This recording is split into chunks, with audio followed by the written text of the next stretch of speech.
On reste dans le secteur de la tech avec vous, Thomas Kerjean, donc directeur général de Made in Black. Alors, vos locaux sont ici à Marseille, à quelques centaines de mètres d'ici, place Sadi Carnot. Vous êtes un éditeur de logiciels anti-spam. Apparemment, vous êtes la référence ici dans la région en matière de cybersécurité. Voilà, le bouche à oreille fonctionne très bien pour vous, c'est ça l'idée? La référence en France, même avec plus de 12 000 clients aujourd'hui. En France, c'est plus d'1 million d'utilisateurs uniques protégés dans les PME, les collectivités, les hôpitaux. On est effectivement la pépite basée à Marseille, mais une pépite française dont le rôle est de démocratiser la cybersécurité dans toute la France et en Europe. Quelques 70 salariés aujourd'hui au siège en France, c'est ça dans la région, c'est ça Thomas? On a doublé de taille, effectivement, en plein confinement. Donc, j'entendais Mathieu parler de recrutement. Effectivement, on a recruté quantité de développeurs, de data scientists pour une société qui est aujourd'hui très attractive, puisqu'on a reçu récemment la certification Great Place to Work en novembre dernier. Effectivement, on a doublé de chiffre d'affaires en moins de 2 ans. Avec des algorithmes donc qui passent au crible tous les jours. Chaque année, les milliards de mails adressés à vos clients pour détecter quoi? Phishing. Il faut bien comprendre que le mail, c'est le premier outil. C'est l'outil de travail principal de la PME, dans la construction, dans le bâtiment, donc l'économie française. On parle de 3 millions de PME, 95% du tissu socio-économique. Les hôpitaux qui nous soignent pendant le confinement utilisent l'email. Les collectivités locales aussi pour s'occuper de nos écoles, de nos collèges, de nos lycées. Notre RSA s'occupe de l'email. Donc le mail, c'est quand même le canal de communication principal qui, pour vous donner un ordre d'idée, on traite nous 5 milliards d'emails. 5 milliards d'emails qui colportent donc des phishing, effectivement, des tentatives de hameçonnage. Ils ont explosé pendant le confinement. Les ransomware, donc les rançongiciels qui ont frappé Aix-Marseille Métropole, qui ont frappé Colis Privé, Dax. On peut que citer quelques exemples un peu ne serait-ce que dans la région, mais partout en France, évidemment. Partout en France, effectivement. Voilà. Donc on protège avec un produit historique, qu'on a innové par ailleurs, mais notre technologie historique Protect vise avec des algorithmes de machine learning, d'intelligence artificielle, effectivement à analyser la sémantique, la morphologie, tout un tas de choses, je ne rentrerai pas dans le détail ici, mais pour protéger, rendre la vie de ces gens-là sereine au quotidien, dans leur travail au quotidien. Et la France veut monter en puissance, bien sûr, sur ces questions de sécurité. Emmanuel Macron avait annoncé un plan de sécurité nationale pour créer un écosystème performant en la matière, indépendant des GAFAM. Vous êtes vous-même entre parenthèses, je crois, un ancien d'Accenture et de Microsoft.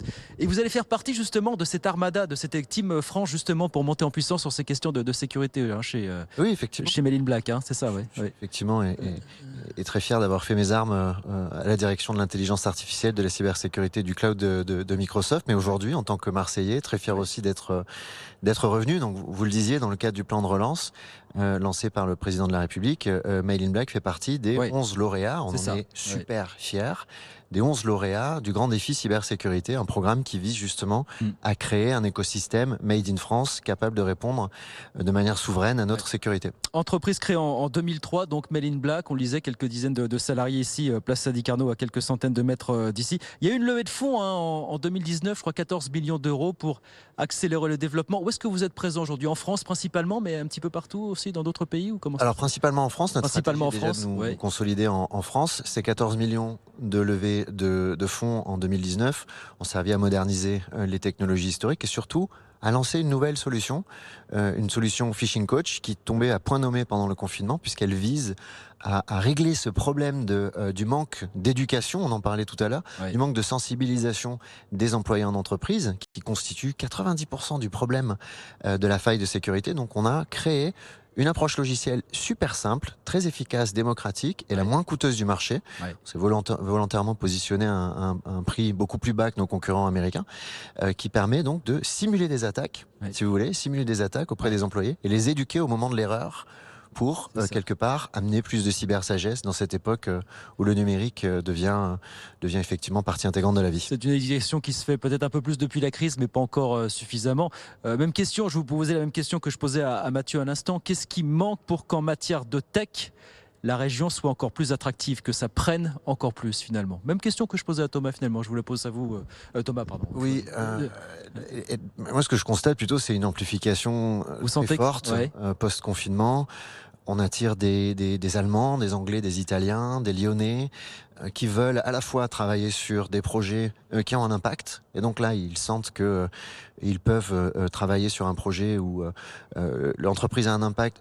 On est une entreprise paritaire aussi, qui fait très attention à l'environnement de travail. et quelque part créer un environnement qui est provençal et surfer sur ces Qu'est-ce avantages. Que c'est un environnement provençal? Allez. C'est un environnement où on a du sens au travail. On voit un petit peu les vertus et les atouts de la région. Eh bien écoutez, moi je suis très content d'être revenu dans une région où je peux travailler de manière passionnée dans le cadre de ma vie professionnelle, mais j'ai aussi une vie privée.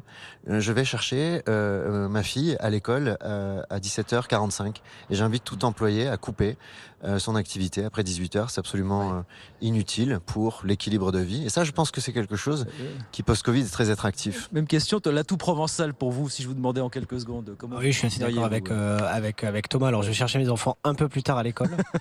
Mais c'est vrai je te rejoins totalement. On a un cadre de vie, un équilibre de vie pro-perso avec un contexte, un environnement en dehors de Marseille qui est extrêmement agréable. Et c'est quelque chose que en tout cas, mon arrivée à Marseille, que je ne regrette pour rien au monde. Eh ben, vous nous l'avez vendu excellemment. Merci beaucoup, messieurs. Merci d'être passé nous voir quelques minutes ici à la CCI Aix-Marseille. Mathieu Bonfils, directeur général du Wagon, et puis Thomas Kerjean, directeur général de Mail in Black. Merci beaucoup. Merci à vous. Merci d'être passé nous voir ce midi ici à Marseille.